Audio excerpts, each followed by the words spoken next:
وہ ایک بچہ آیا نا اپنی ماں کے لیے لباس لینے کے لیے، اور پہلے وہ گیا اپنے چچا کے پاس. اس کی ماں بیوہ تھی اور اس کا لباس پھٹ گیا تھا، اور وہ اپنے چچا کے پاس گیا تو اس نے دتکار دیا. ماں نے اس کو روکا تھا بیٹا نہ جانا، لیکن اس نے کہا کہ تیرے بدن کے اوپر جو لباس ہے وہ بھی پھٹ گیا اور جگہ جگہ سے جسم جھلک رہا ہے، تو میں اپنے چچا سے آپ کے لیے لباس لے کے آتا ہوں. پھر جو رویہ اس نے اختیار کیا تو واپس روتا ہوا آ رہا تھا، تو کسی نے راستے نے پوچھا کہ کیا ماجرا ہوا. اس نے کہا چچا کے پاس گیا تھا ماں کے لیے لباس لینے، اس نے دلا کے بھیج دیا. اللہ اکبر.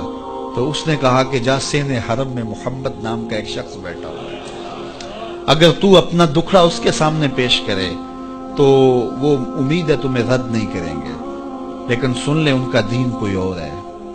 اللہ اکبر. اپنے ماں کے پاس آیا تو ماں کو کہا کہ چچا نے دلا کے بھیج دیا، لیکن آپ کی حالت مجھ سے دیکھی نہیں جا رہی.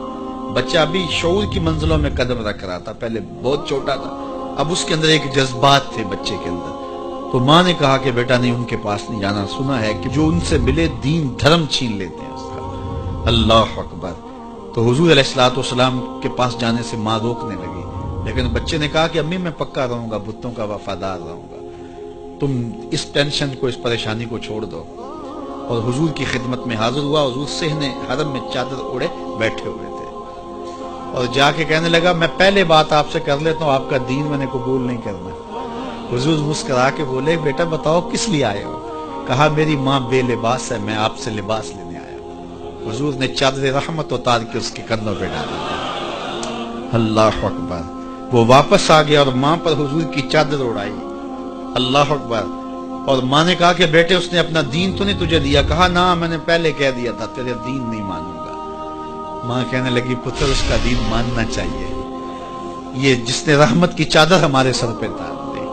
اللہ اکبر. تیری تک کے ادامہ میں مرید ہو گئے.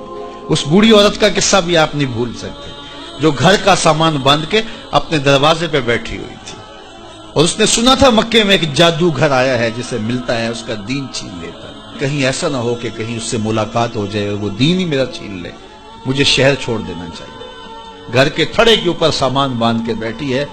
حضور بھی گزرے، اس نے دیکھا تو کہا بھتیجے یہ سامان میرے سر پہ رکھ دے. حضور نے سامان اٹھایا، دیکھا تو بوجھل تھا، وزنی تھا، اور بڑھیا کو دیکھا تو کمزور تھی.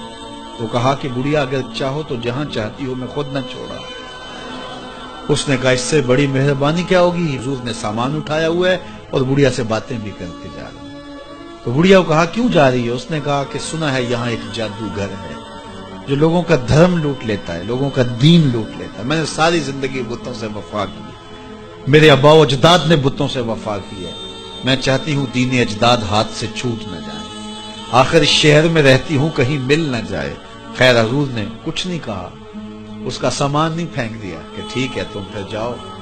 سامان اس کا اٹھایا اور جہاں تک اس نے جانا تھا سامان پہنچایا. سامان سپرد کر کے واپس پلٹنے لگے. تو اس نے کہا بچے اپنا نام تو بتا دے، لوگ کہیں گے کہ مکہ چھوڑ آئی ہو تو بتاؤں گی ایک جادوگر کے دکھ سے چھوڑ آئی ہوں. تو وہ کتنا برا بھلا کہیں گے شہر مکہ کو کہ جس مکہ سے لوگ نقل مکانی کرنے پہ مجبور ہو گئے.